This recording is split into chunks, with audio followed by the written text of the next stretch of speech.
Usicomplain sana yanapotokea mambo, hata kama huyapendi, wa asa an takrahu shay'an wa huwa khairun lakum. Mara nyingine unaweza ukachukia jambo, kumbe lile jambo unalolichukia ni bora na ni khairi kwako,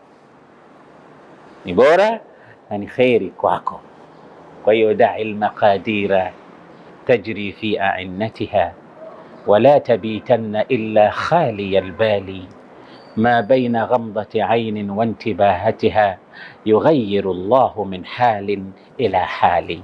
Wacha qadari ifanye kazi yake, acha Mwenyezi Mungu afanye kazi yake. Inna yada Allahi ta'malu fil khafa, kazi ya Mwenyezi Mungu inafanya kazi bila wewe mwenyewe kujua. Acha ifanye kazi yake, iache kudra ikupeleke